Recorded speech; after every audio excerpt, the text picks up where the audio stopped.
So one of the things I've always wondered is, how do I use epistemic in a sentence? I used to only use it sort of like ironically when I was talking about, like Google versus Wikipedia. But I've started using it quite a bit more, having talked to philosophers. How do we use that in a sentence so that we don't make a fool of ourselves? Well, right. Epistemic means that it concerns knowledge or justification or those kinds of issues. So you could ask what the epistemic status of first-person data is, right? Whether it counts as knowledge, whether we're justified in believing it. That would be one way to use epistemic in this context. And so is epistemic data, does it hold a special place? Like you said in our previous conversations that there's a clade of intellectuals who believe that first person data isn't only acceptable in science, that it's actually it has some actual special properties that deserve recognition. Right. These people sometimes don't use the word data exactly, although they can get there. But there's this long tradition in philosophy, Descartes being the most famous early proponent of it, that we have absolutely perfect knowledge of our own stream of inner experience or consciousness or whatever you want to call it, right? So if you're thinking kind of like, well, Descartes said, look, you can doubt basically anything, right? You could doubt, it seems obvious to you. Anything but one thing, I guess. Right. Basically anything, almost anything, right? You can doubt anything about the external world. Yeah. He even thought you could doubt mathematical truths, right? Simple mathematical truths, but he thought you could not doubt, I think, and I am, right? Hence his famous, I think, therefore I am. But within the think, he included lots of stuff that we would now call your stream of conscious experience, right? So the fact that you are having certain conscious experiences right now, right? Even if we imagine the most radically skeptical scenario we can imagine, even if you imagine that your brain in a vat being stimulated by genius neuroscientists who are trying to delude you, even if you imagine that it's all just a dream and you've never been awake in your whole life, right? Go as skeptical as you want. Descartes says, look, still, that I'm thinking, that I'm having the thoughts that I'm currently having, that I'm having the experiences that I'm currently having, you can't doubt that. All right, so here's an intuitive example, right? Imagine a case where you drop a barbell on your toe and you're in severe pain, right? It seems very hard to doubt that you actually experience pain, right? Or if you're looking at a bright red object in good light and it's in the center of your visual field, right? And you're experiencing red, right? Now, if you want to go really skeptical, you could imagine maybe there's no barbell, maybe I'm a brain in a vat, but that I'm experiencing red right now, that I know for sure. That I'm experiencing pain right now, that I know for sure. So there's this infallibilist tradition in philosophy that says the one thing that we can really know for absolutely sure are our currently ongoing conscious experiences, like our experiences of pain, our experiences of, visual sensations, auditory sensations, our inner speech, our thoughts, that kind of internal world. You know it absolutely perfectly the moment you attempt to know it. And just when you say, is there some sort of caveat on there on the instantaneous aspect? Because effectively we might not be able to trust our memories, but I guess at the instant, which is a little bit how I always consider a brain state to be, that effectively it's a little bit like it's instantaneous, chemical electrical process. Right. If you really want to go for hardcore infallibilism, then you could be wrong about your memories. Right. There are skeptics who say, well, what if the world was created 5 minutes ago with all your apparent memories and everything in place? Right. Maybe it was created 2 seconds ago. Right. So even your memories you could doubt. Right. But this experience that you're having right now, that you can't doubt. That's the idea of the infallibilist. And actually, you can kind of carve away at it like you did. So, well, if it was a few moments ago, maybe you could doubt it. Another thing you could doubt in the vicinity is that you've got the right word for it. Right. Imagine you're experiencing some shade of red and you're inclined to call it maroon. right? But maybe you're a little wrong about what the maroon means. Maybe you think maroon is kind of scarlet, right? Instead of a more purplish kind of red, right? You can be wrong about the word. You say, I'm having a maroon experience right now. I couldn't possibly be wrong about that. You're still right about your experience, but you might be wrong about the word that you attach to it. Right? So these infallibilists, in order to get this perfect knowledge, you have to do various moves to cut away potential sources of error. But the idea is, if you home in really precisely on the right kind of thing about your own experience, you cannot possibly go wrong about it. So there's a long tradition in philosophy that says that, and there are still philosophers who say that. Okay, cool. Yeah, that is really helpful because obviously, when you presented this sort of, I guess, trichotomy of beliefs about first-person data, first-person methods, that a priori, given that usually what we think about is that we're trying to examine other people's first-person data in a way, that then makes it seemingly challenging to say, I would hold this other people's first-person data to have some special epistemic value.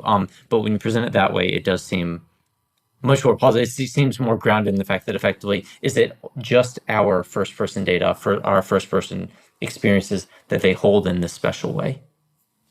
Right. So what you know for sure, according to the tradition, is your own experience. And other people's experiences, it gets filtered through several possible sources of error. Right.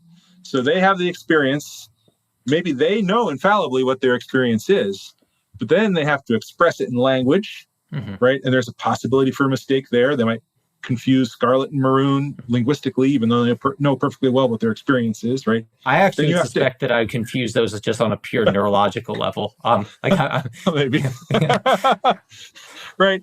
And then you've got to hear it correctly. You've got to interpret it correctly. So there are various sources of potential error in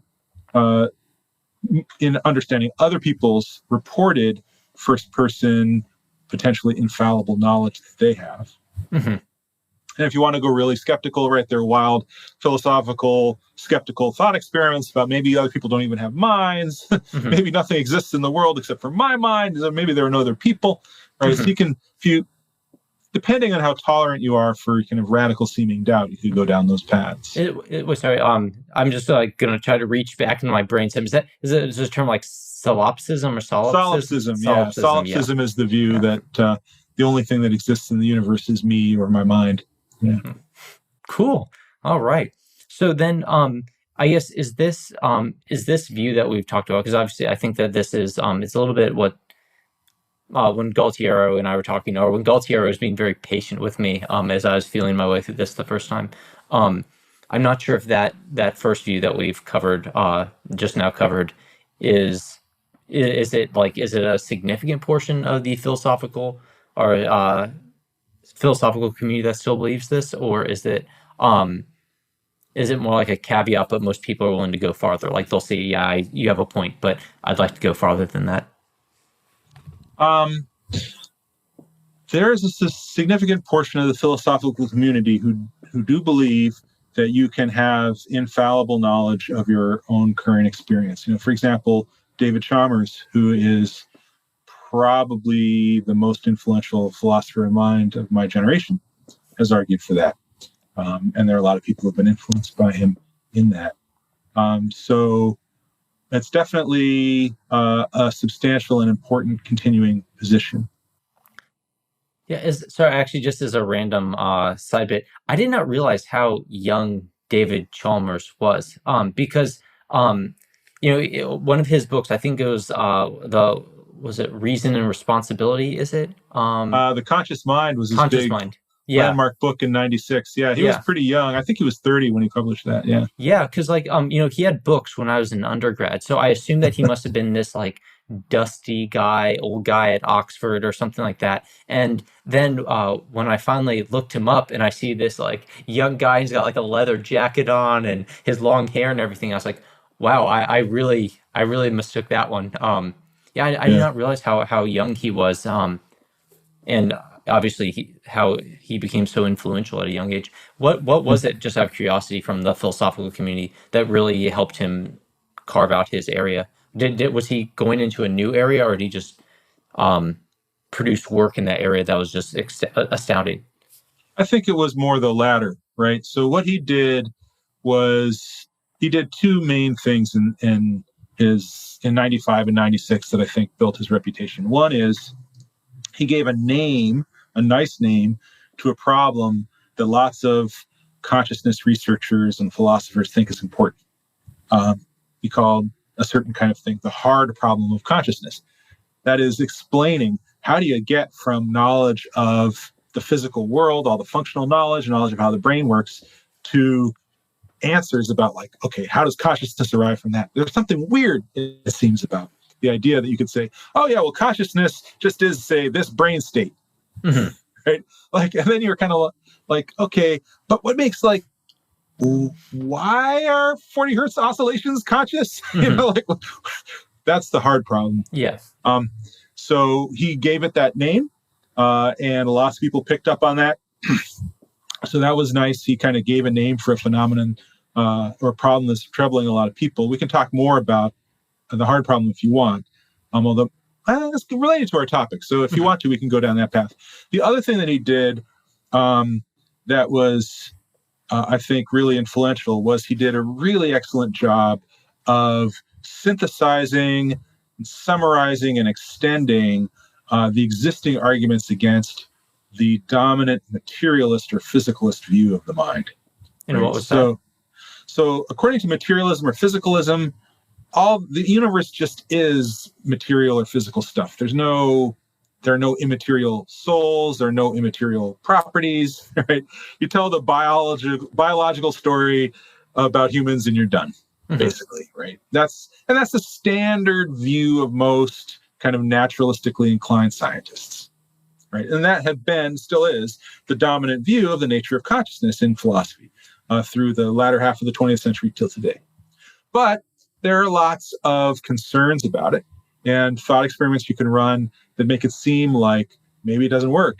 It's incomplete. There's something missing there.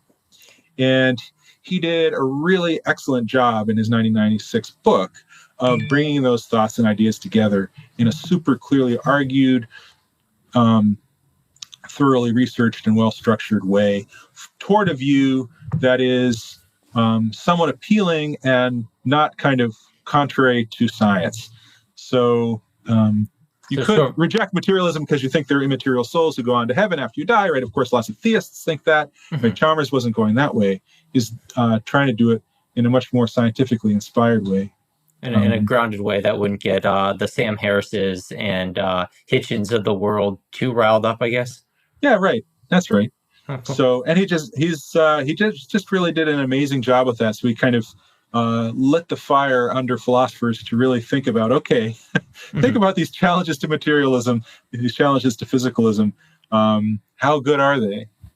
Yeah, because, I mean, it would certainly, as someone who actually sends little algorithms out in the world to think, it seems strange to me on some level.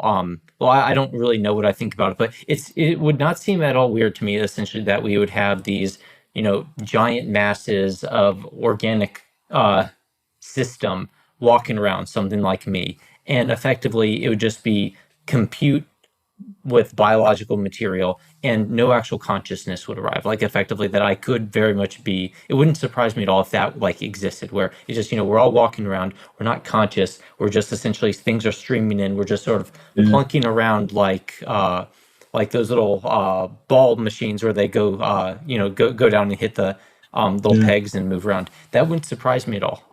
If that were the case. This is related to the zombie thought experiment, which is not original to Chalmers, but Chalmers kind of really gave it new life and pushed it a lot. So the zombie thought experiment is this. The following seems conceivable. Now, we're not saying that it's kind of in accord with the laws of physics, but at least it seems conceivable, right?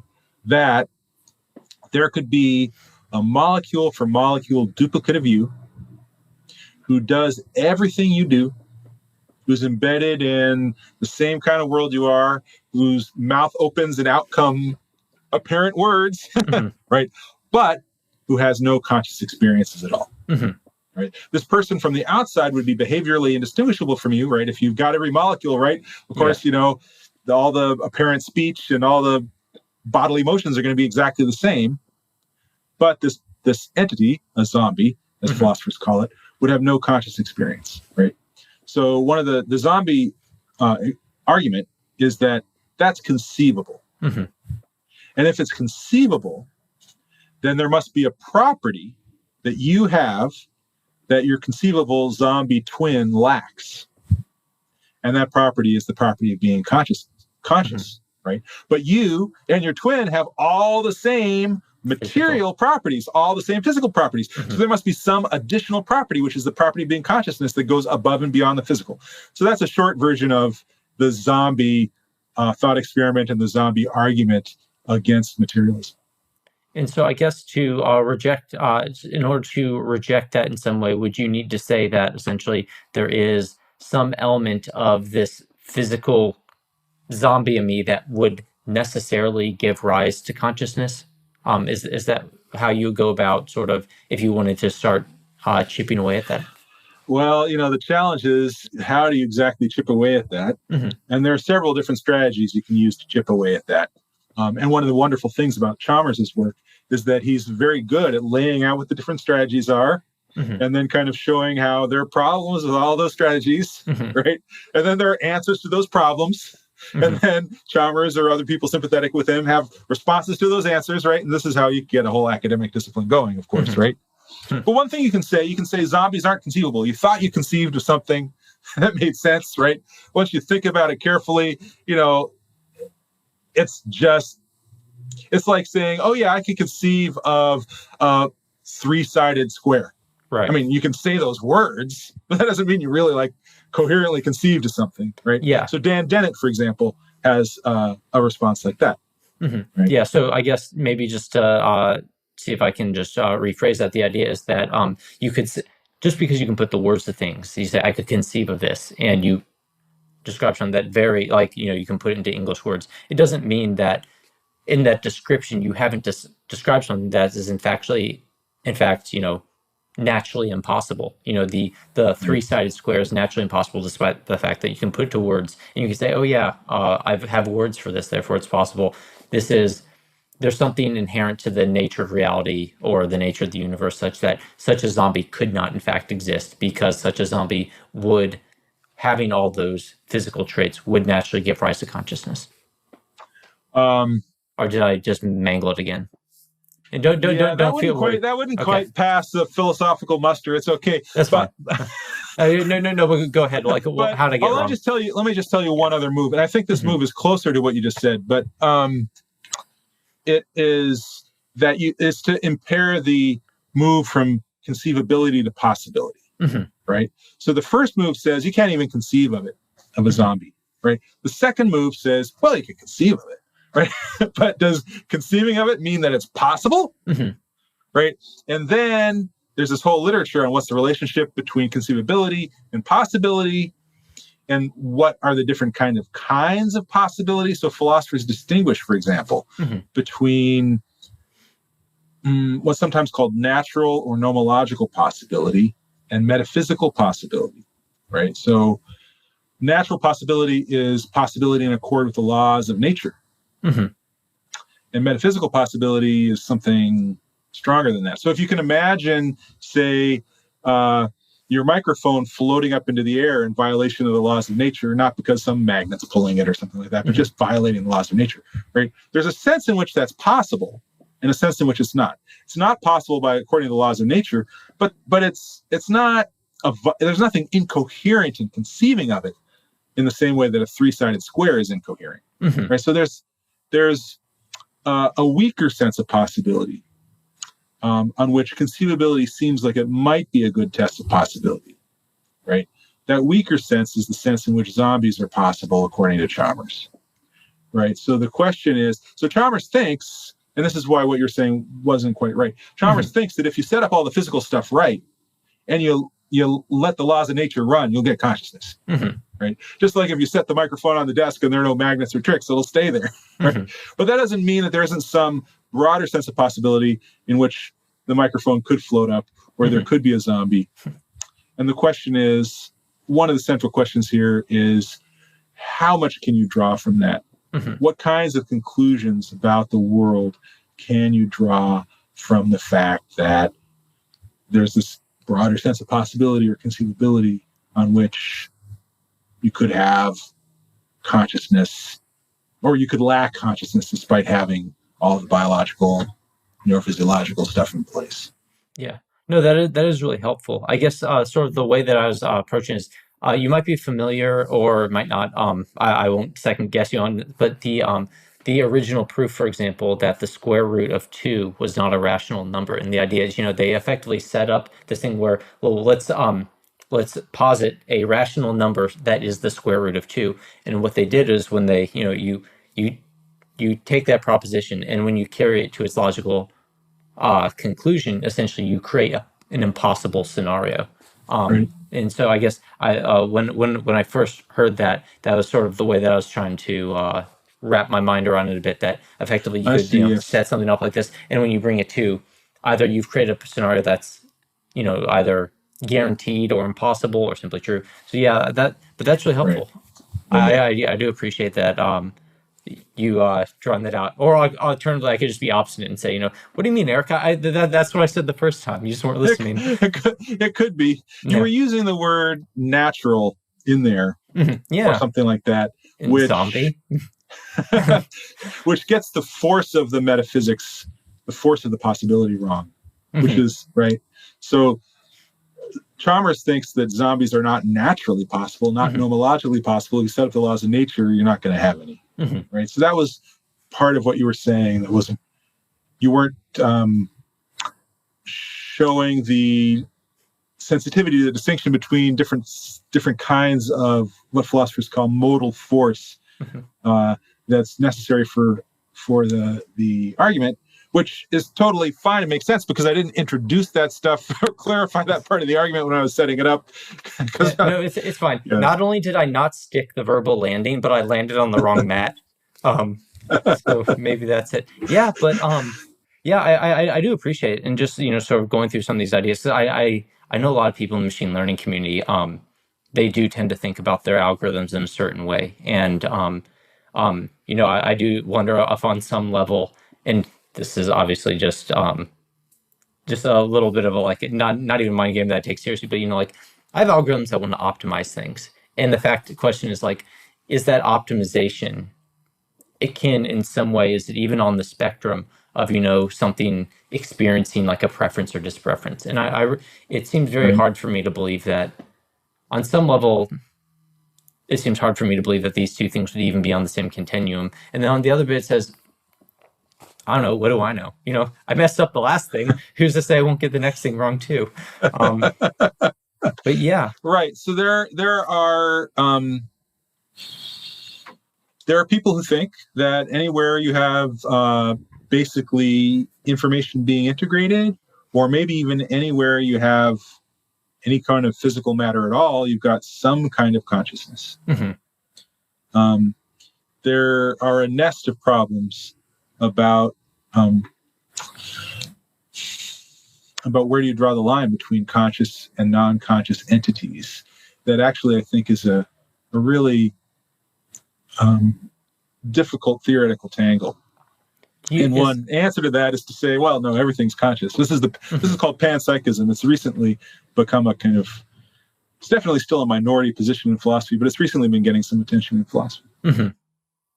Yeah, and I guess before we'll hop back onto first person data, first person method shortly, just so that we can give the people what they wanted. Right. But is it necessary to even be able to draw a line in order to say that these are two distinct things, or do we need a demarcation in that, or is it just enough to say we can't create an exact line, but there is some difference that we can appreciate?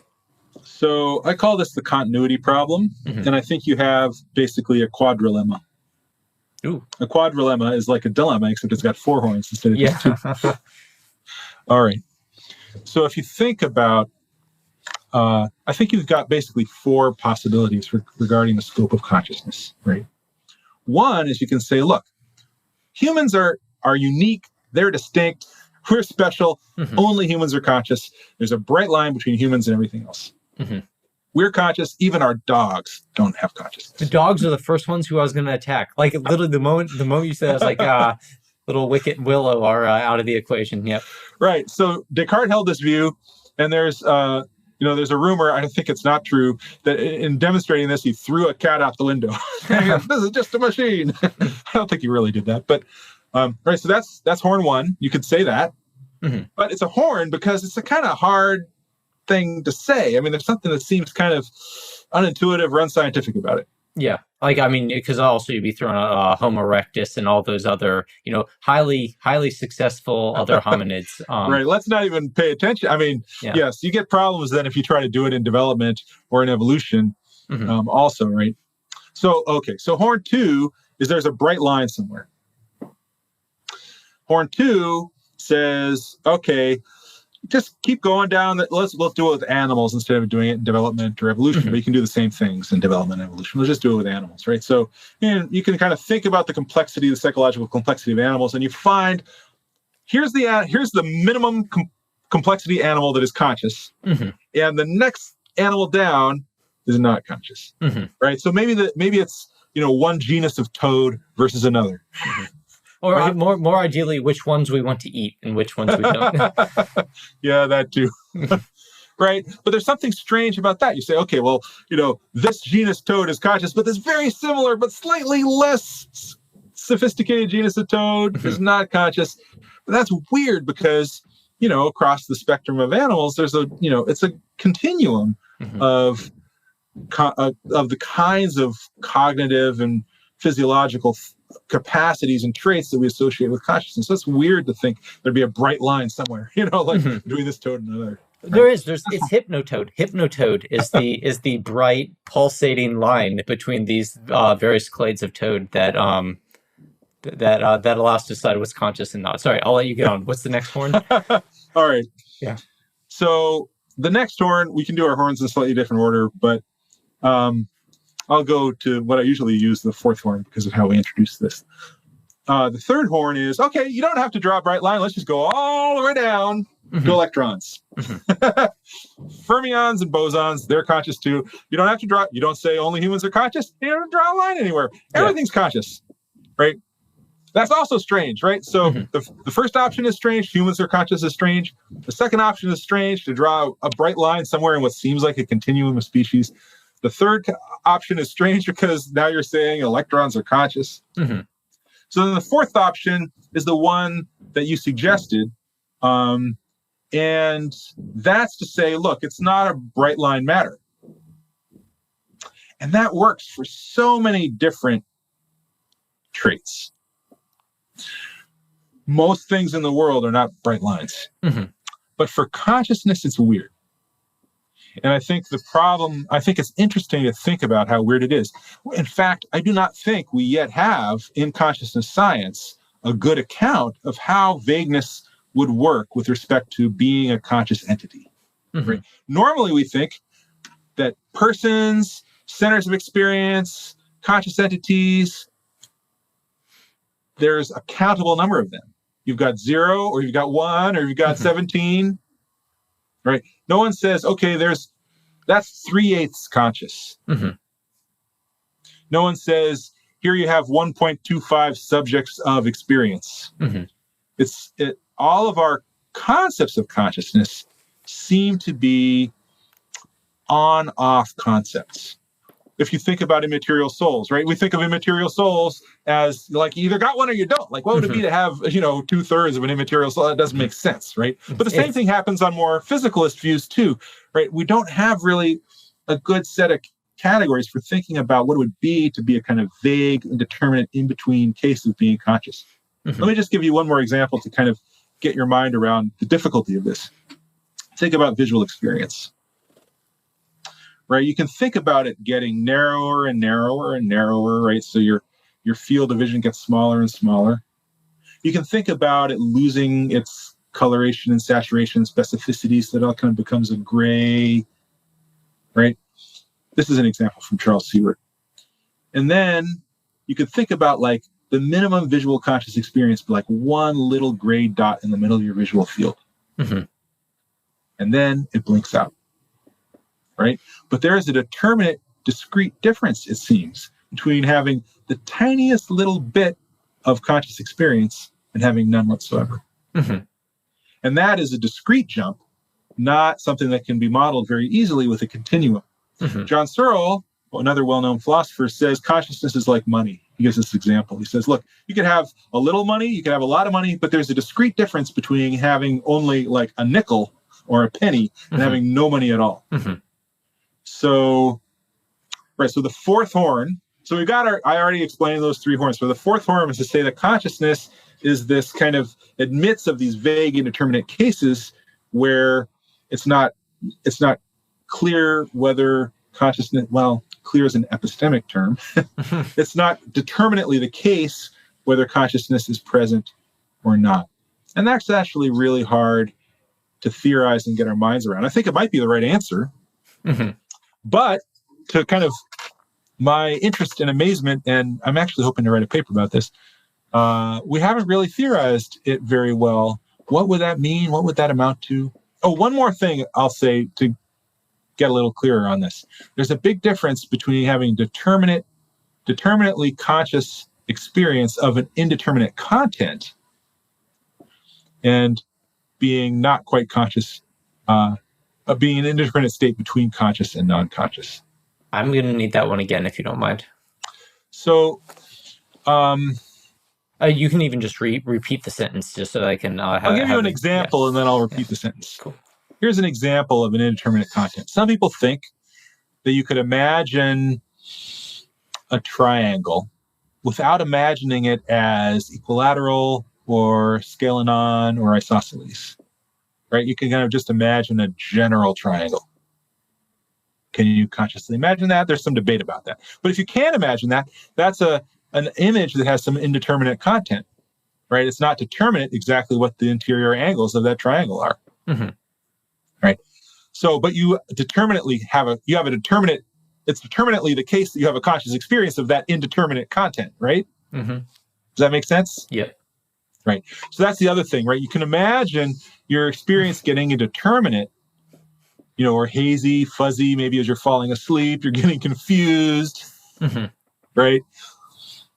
But imagining that is not yet to imagine what it would be not quite accurately the case to say you're conscious, but also not quite accurately the case to say that you're not conscious.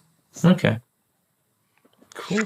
A long answer to a short question, I guess, but yeah, I think it's fascinating. Yeah, no, that is appreciated, and thanks for your patience on that one.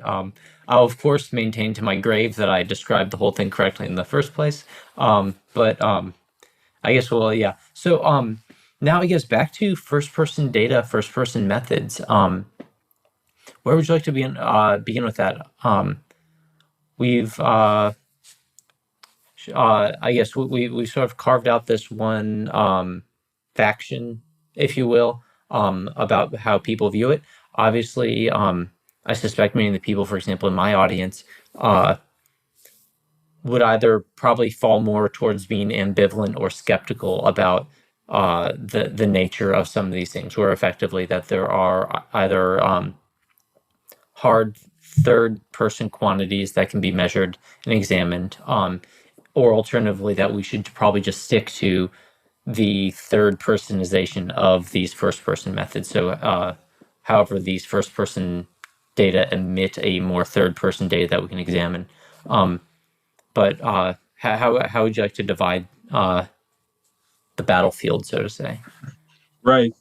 So I'll just state my position.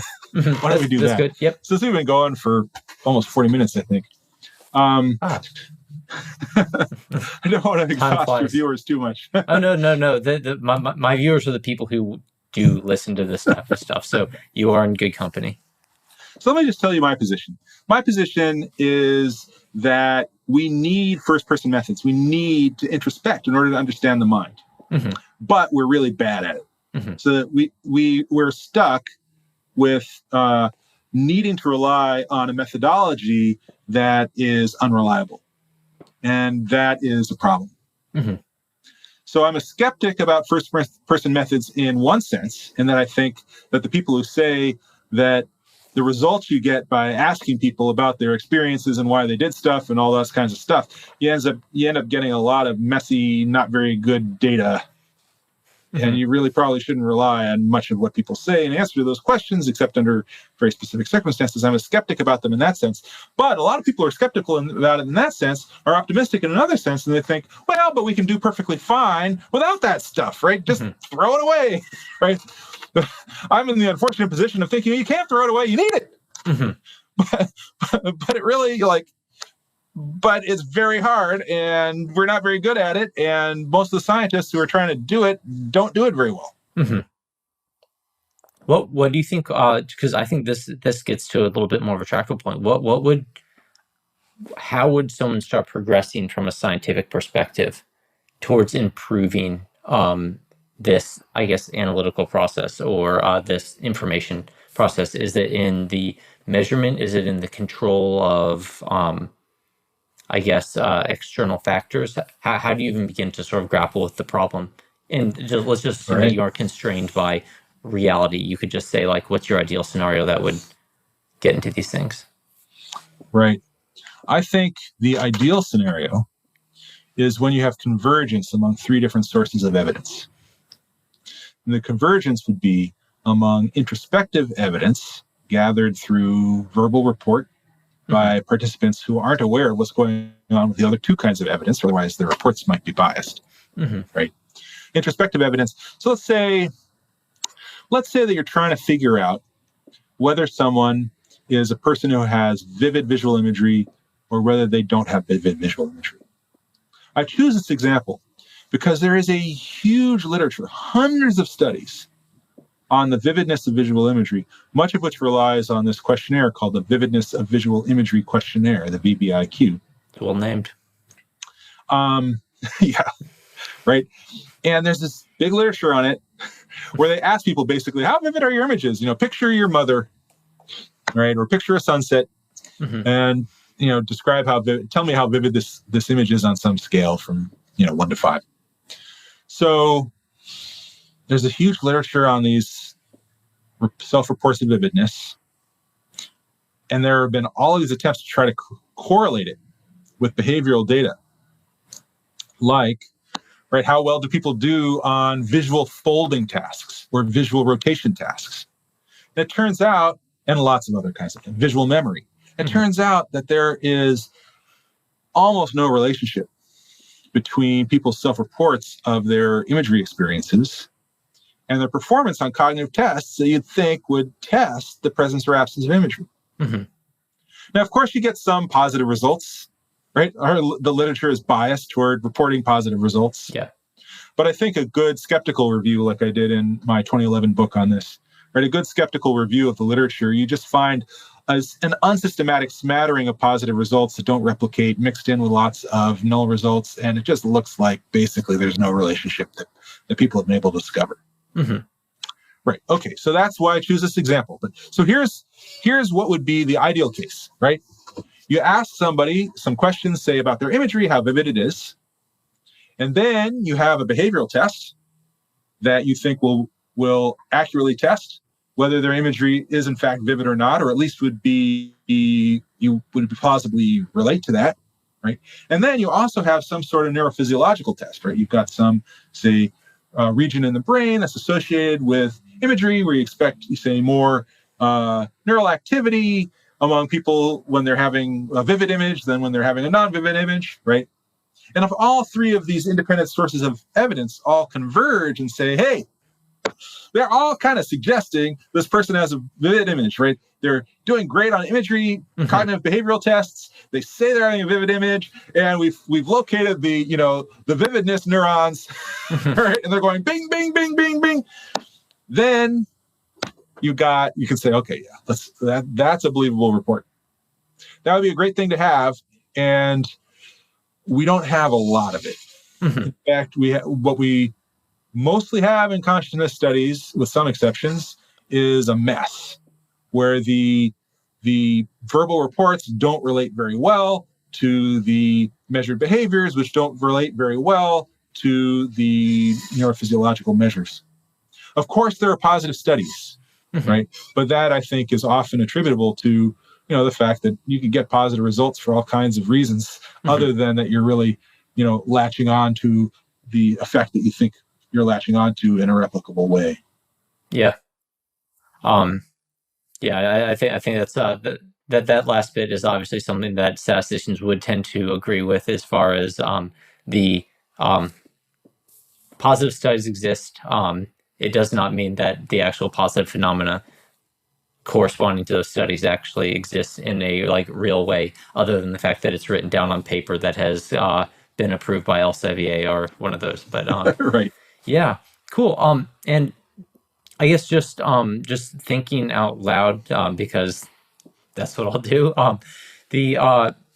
So as far as things like behavioral tests versus, say, if you had to choose, if you had to think about sort of what are on the scale of reliability, coming from the biomedical engineering background, I would tend to think that the actual monitoring of brain activity, for example, would be something where at the very least you could get that one right. Although of course there are actually a lot of challenges in that as well. The instrumentation issues and things like that can very easily go awry. If let's say you had the brain imaging or brain activity, and you had the actual self-reports, and you found a strong connection between those, why is it that you would need, for example, the behavioral study in order to affirm, to sort of, to bridge that gap?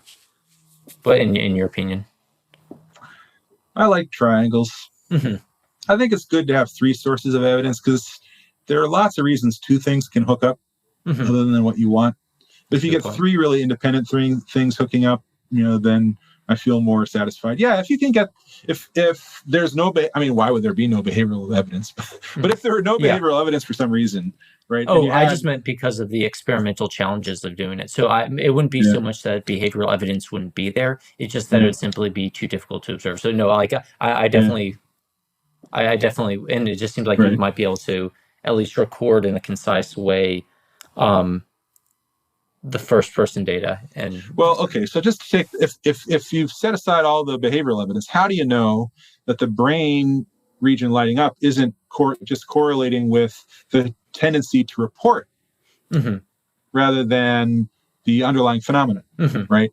So just make a Mickey Mouse example, right? Maybe that brain region is the I have vivid imagery region rather than the actual vivid imagery region, right? Yeah, that's a good point. Cool. Yeah, no, I do like that example. I really appreciate that.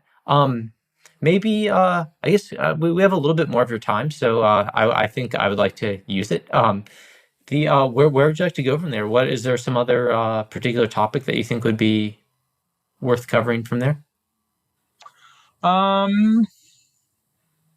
Let me tell you about stimulus error. Okay. I was thinking about this. So I listened to the first part of what your interview, your draft interview with Gualtiero. I didn't listen to the whole thing, partly because as I was listening, I was feeling like Gualtiero's taken some of my answers. And I felt it would interfere with my ability to be spontaneous and independent fully in this episode. But as I was listening the other part of you is thinking, like, God, this guy Glenn, he's just kind of an idiot. I feel bad for him. No, it's a good interview. But yeah, cool, go on. So let me tell you about stimulus error, because I think this might be relevant to people who are interested in methodology. This is a wonderful idea from the early introspective psychologist E.G. Titchener. So this is in the early 20th century and late 19th century. So Titchener thought that the primary method of psychology was introspection, and you report your experiences through introspection. And he thought that you needed expert introspectors to do it well. So he agrees with me about a bunch of issues, right? One is, if you want to learn about consciousness, one of the things you have to do is introspect. And another thing is, it's hard to do it well. You need to have people maybe trained to do it. He wrote this 1,600 word training manual. I might be the only person in the 21st century who's actually read the whole thing. He wrote the 1,600-word training manual on introspective training for students to become better introspectors. And the thing is really interesting because he got into these debates with people from other schools of introspection about issues like whether you can have imageless thought. And these debates seemed irresolvable. As you talked about with Gualtiero, this ended up then being the apparent irresolvability of some of these debates about introspection ended up becoming part of the motivation for the move to behaviorism and the rejection of introspection and first-person methods by behaviorists in the teens and 20s. All right, so, but Titchener and one of his students, Boring, had this idea of stimulus error, or R error, as they also sometimes call it. It goes back to Wundt, which is the mistake of conflating a judgment about your experience with a judgment about the world.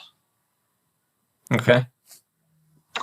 So Boring has this very nice example from psychophysics. In psychophysics, which is the study of the relationship between physical inputs and the experiential and other psychological processes you have in relation to those inputs, that actually is one of the places where introspection has fared best over the time, and where you do get often relationships between physiological measures, behavioral measures, and self-report measures. So he has this wonderful example from psychophysics of detecting whether you're being touched by two sharp points or one, right? So you could use like a compass or two sharpened pencils, right? And what you do is you have the person close their eyes and you touch them with either 1 point or two. Mm-hmm. And one of the things the introspective psychologists mapped out fairly early in the early psychophysics physicists was like, well, like when you're when you touch someone on their back,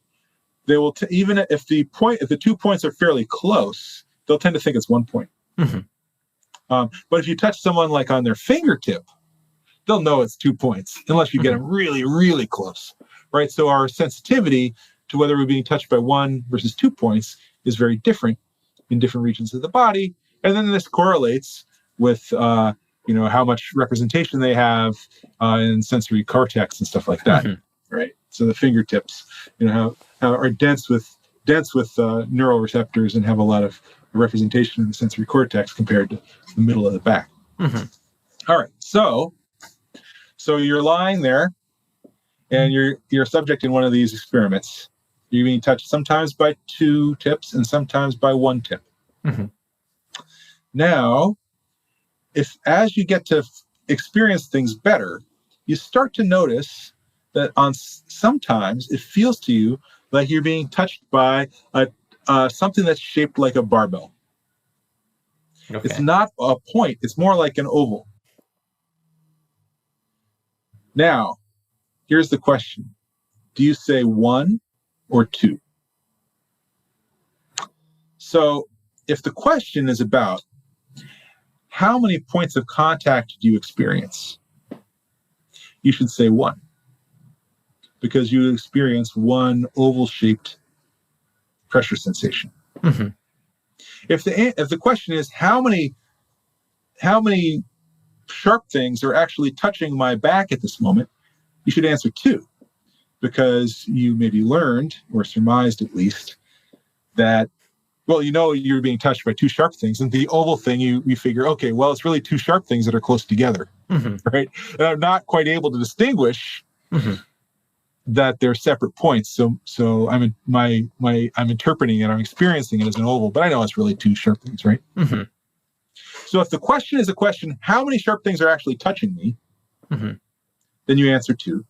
If the question is, how many regions of pressure do I experience? Yeah. Then you answer 1. Mm-hmm. So whether you're asking an introspective question or a question about the world, you should be giving different answers, mm-hmm. depending on what the framing of the question is.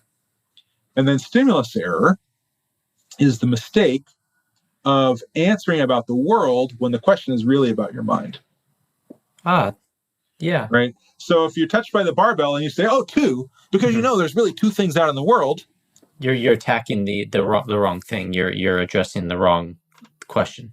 You're addressing the wrong question. You're answering a question about the world instead of answering a question about your experience. So that's the concept of stimulus error. And that's, I think, an interesting thing when you're talking about one of the things that you got into a little bit with Gualtiero is what is the boundary of a first-person method versus a third-person method. And that's, I think, one thing worth thinking carefully about. One of the things that he had said was, look, if I say the sky is blue, I'm reporting on the outside world. If I say I have an experience of blueness as I look at the sky, then you're reporting on yourself. And it's very easy for research participants to blur these two things together. Yeah, definitely.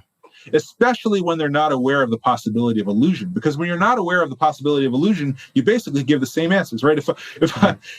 If I'm flashing, say, green lights and red lights, and I say, tell me what color you see, what color it is, tell me what color you experience, and then you go red, green, green, red, red, green, green, red, right? 500 trials in, you've probably forgotten whether you're supposed to be reporting on your experience or on the light, because they're the same. They're the same. You just assume there's no error in your experience, right? But in fact, the framing of the question is very different. And if you were to know that sometimes there's an illusion such that a red light looks green or vice versa, then it would start to matter. Because if you said green when you looked at a red light under illusory conditions, you'd be right if the answer is about your experience, but you'd be wrong if the answer is about the light. No, I really appreciate that example because obviously some bits, it sounds a bit trivial when you haven't thought about it very much. When people say, the idea is like, it's the difference between asking, what do you experience versus what is it in the real world? And especially because, given that most of our scientific tests for some of these things are undergraduates trying to show off that they can't be tricked in some way. It's obviously the best of subjects. I think that's a really good example. And trying to parse through that and even the challenges of keeping people on task with that. So back to I like the idea of, was it the master introspectors, the expert introspectors? Introspective training, yes. So Wilhelm Wundt, who's widely credited as being the founder of scientific psychology, although of course there are earlier people in some complex tradition, but Wilhelm Wundt was reputed never to have accepted introspective reports by anybody who hadn't had at least 10,000 trials of training as an introspector. Yes, so the early introspective psychologists thought, if you're going to be reporting on your experiences, you should be trained, because it's not easy, it's not straightforward. You can make stimulus errors, like we just talked about, right? But there are all other kinds of errors that you can make, and it's actually a very tricky thing. Yeah. Well, it's like if that is your sensor, you obviously want to make sure that it is calibrated and unbiased, and effectively that it is delivering on the actual goal measurement and not the purported measurement. Exactly right. Yes. Cool. Well, Eric, thanks so much for your time today. I really appreciate it. This was obviously it's fun for me. I think that a lot of the listeners will have enjoyed this too. And I know that we took a little bit of time to get around to the topic of first-person methods, but I actually do feel as if when you've described it in this experimental framework, that I think I've learned a bit more, and I appreciate it. I'm inclined to say one other thing. Yep. To conclude, if we have the time. If that's we can keep the party going. Yeah. So I think your listeners might be interested to hear a little bit about the imageless thought debate, which still continues, and which I think illustrates some of the difficulties in first-person methods. So I already alluded to it briefly as part of the cause of the collapse of introspective psychology and the birth of behaviorism, which rejected introspection and first-person methods. The debate is this. Take a thought that you have, say the thought that Obama was president in 2010. Take that thought. Now, if you think that to yourself in a sentence in inner speech, that sentence is a kind of image. If you think that to yourself as a kind of visual image, like maybe a picture of Obama's face and the picture of the year 2010, a little timeline that you pop his, right, or a timeline or something like that. That's a kind of image too, right? You can have auditory images like inner speech. You can have visual images, things like that. Can you have the thought that Obama was president in 2010 without any images like that? Is that possible? That is the question of imageless thought. And some early introspective psychologists, the Würzburg School, people like Oswald Kuppe, thought that in fact maybe lots of our thoughts are imageless in this sense. You have thoughts, but they have no kind of imagery content. They don't have to have inner speech. The thought is already fully there in your conscious experience without any kind of imagery attached to it. And other people, like Titchener, thought that no, you can't have this kind of thing at all. They brought their own research subjects and they asked them about this. They tried to produce imageless thoughts, right? And the ones in Germany said, yeah, I have imageless thoughts all the time. And the ones in the United States said, no, I don't have any. And the debate continues, right? Philosophers now and phenomenologists argue about it, right? So there are some philosophers who think that when you have a thought, there doesn't have to be any imagery at all. There's this wonderful example that some people find convincing. Again, I mentioned him once briefly already, Charles Seward. There's this wonderful example. He says, look, shortly after I'd had a baby, I was walking from a restaurant table to the cashier. And I'm not going to get the exact details of this right, but in, the 5 steps between the restaurant table and the cash register, I thought, now that I have a baby, it seems to me like the world is suddenly burgeoning with babies, right? But it probably already was, and I only just noticed it now that I'm a parent. And that's kind of similar to some of these thoughts that I've been having about imageless thoughts, or some other aspect of a conscious experience. Now that I'm thinking about it, it seems like the world is totally full of them where I hadn't even thought about it before. Right, so we had that pretty complex idea in 5 steps between his table and the cash register. And he says, that idea came to him full form. There wasn't like a visual image of it. There wasn't like this long, complex sentence of inner speech. It was just like, boom. Right? Other people think, look, every time I try to form a thought, every time I have a thought, it's in imagery or it's in speech or something like that, right? That you can't have a thought without something like that going on. In 2002, I went to Santa Cruz. We spent a whole week, a whole bunch of philosophers spent a whole week arguing about this. Thoughts were as central to our lives as the seminar table were around, right? And we could not settle it. We continued to disagree about it. And on one view, their views are very different. In one view, you constantly got this stream of imageless thoughts that are going on. And on the other view, that modality of experience does not exist at all. It's like people disagreeing about whether vision exists or something, right? Something that is almost completely pervasive. And it doesn't seem like people are just confused about the words. It's defined pretty clearly, especially when you really get into the detailed discussions about it. It seems like there's a real difference in content about something that is like completely central to our cognitive lives. And we disagree radically about it. And it doesn't look like, if you look at, it's not like people differ cognitively. Like some people have complex thinking and others don't. I mean, everybody's a philosopher or a psychologist or whatever. It's not like you got a bunch of galoots on one side. Oh, like, I have no imageless thoughts. I don't have any thoughts at all. I was actually just thinking, it's like imagine if you found someone, it's like you actually found, it's like, I actually have only imageless thoughts. And it's like, so are you like a spider or something? That'd be just so weird.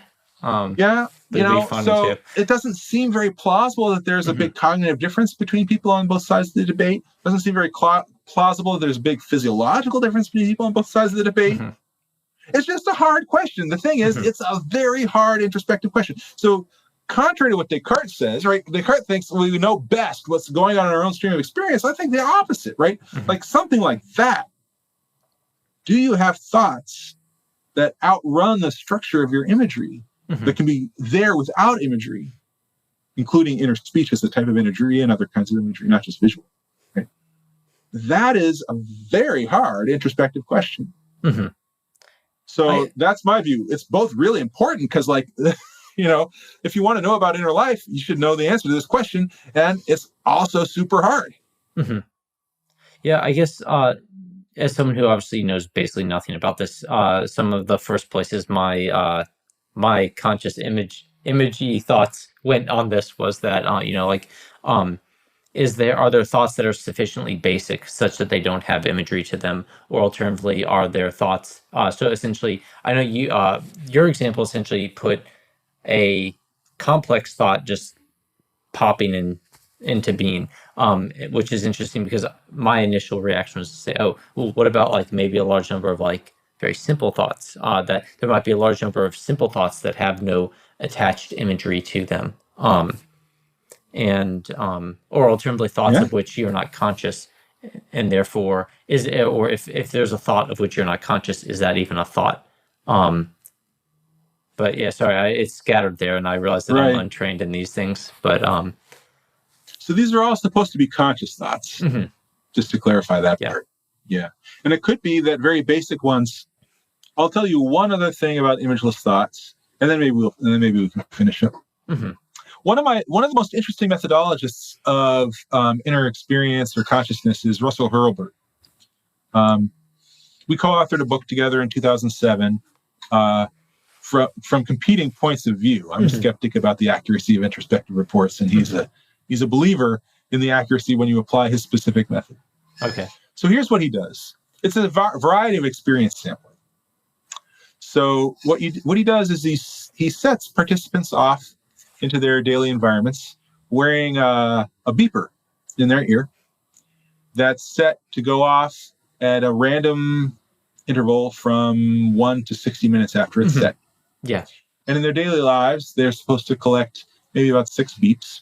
And then they come back within 24 hours and are interviewed in detail about those samples. And he has a very specific interview process, an important element of which is that he tries to set aside all of his and all of his participants' presuppositions about what they experienced at these sampled moments, and really try to kind of like, however weird it seems or whatever it seems going on at that one moment right before the beep occurred, your last undisturbed moment of experience, narrowing in on that as closely as you can. What was going on in your inner experience? What was your experience, your consciousness at that moment? And he has a wonderful interview style for getting at this, where he challenges people's presuppositions, but not in a threatening way, And one of the things that he finds, so anyway, it's a very interesting methodology for trying to get at experience. It's got several virtues, which I guess we could discuss, but the reason I wanted to get into it was that it does connect with this imageless thought controversy, because he thinks that people discover often that they have imageless thoughts a lot. So here's a not uncommon, and I've done some Hurlburt style experience sampling too, both as a participant and as an interviewer. Here's a not totally uncommon experience. Person will say, oh yeah, I've talked to myself all the time in inner speech. I've got this kind of constant running stream of speech in my head, and when I don't have speech going on, maybe I got images, but that's always going on with me. And then they get beeped. And they're like, well, this is what I was thinking. And they say what they were thinking. And he says, well, was it an inner speech? And they say, yeah, it was an inner speech. And then they report a string of words, like maybe, oh, those flowers lasted a nice long time. And then he says, okay, well, tell me more about the string of words. Tell me more about, like, when did the beep occur? Did it occur right at the end of that sentence or in the middle of the sentence or something like that? And then they say, oh, well, here's when it occurred right at the end of the sentence. And he's like, oh, that's interesting coincidence. Let's see if that happens again with your other beeps. And he says, well, can you tell me more about what the words were? And then they give a different string of words. He says, oh, that's interesting. The first time you said this string, and now you said these. Which is it? And like, I don't know. Right? And these kinds of doubts, these kinds of questions raise in them a tentative doubt, like, did I really have exactly those words? Why am I not getting right about the words? And why is the beep like supposedly right at the end? That seems like a coincidence of timing. Yeah. Right?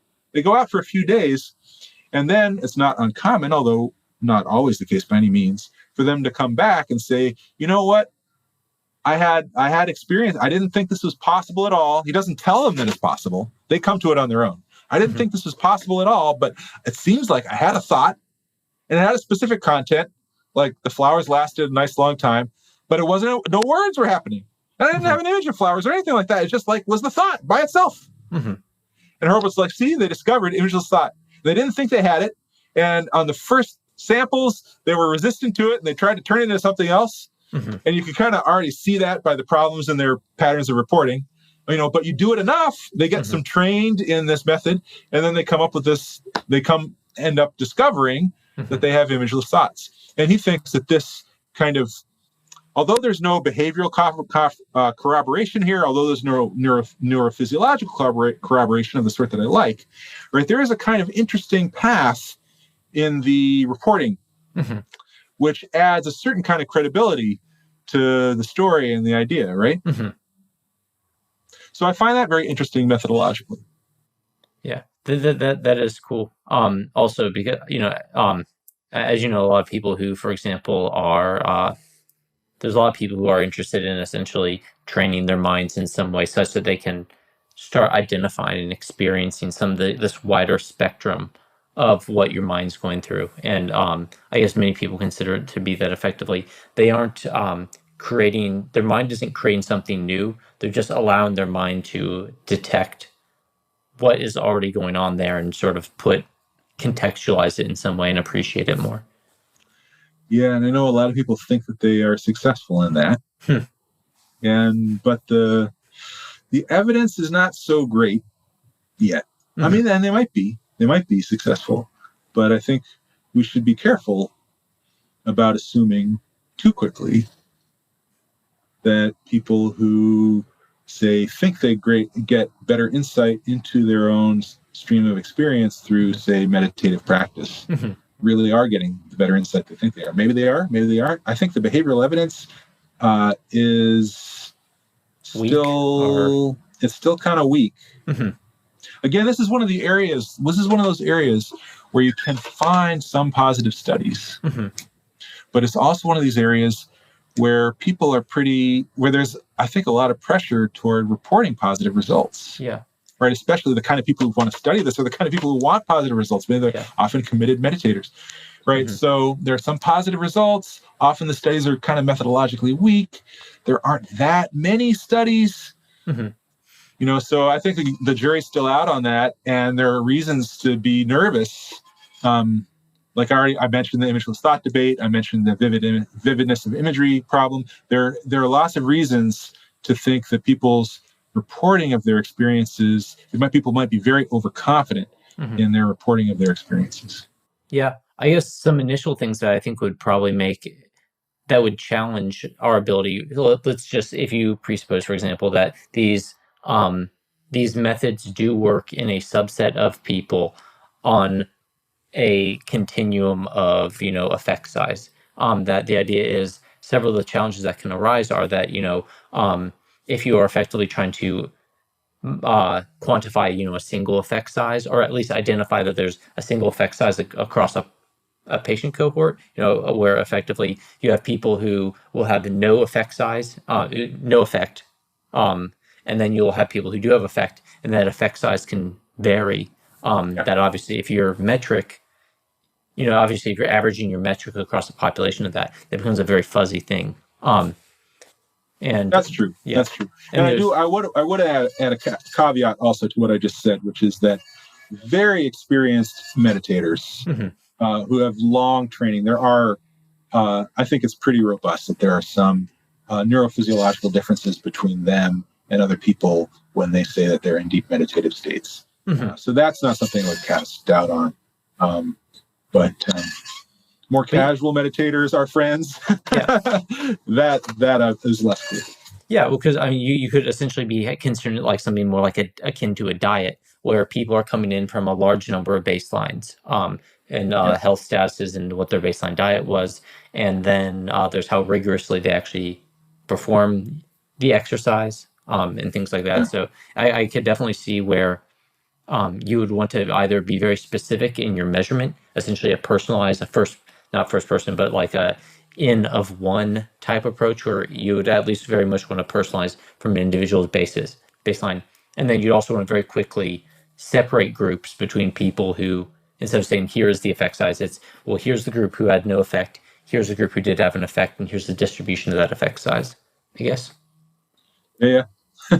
Yeah. I think that's an interesting potential area. It's an interesting area for research. I think there's still a lot to be done on that particular question. Yeah. Cool. Well, I mean, man, you gave us a lot of good examples and some things to think about. Eric, thanks so much. I do appreciate it. And maybe we'll just, at some point, if you enjoyed this at all, we'll bring you back on. We'll talk about just something else. Sure. Yeah. Great. Happy to talk about it. I'm working on a paper on validity right now, by the way, speaking of statistics stuff. So what do you mean by validity? You might as well just go from the top on that. Yeah. So this paper the title of it is The Necessity of Construct and External Validity for Generalized Causal Statements. I think I know what our next talk is going to be on. The idea is that if you're going to, you don't need just internal validity, but you need construct and external validity if you're going to make a scientific generalization. Mm-hmm.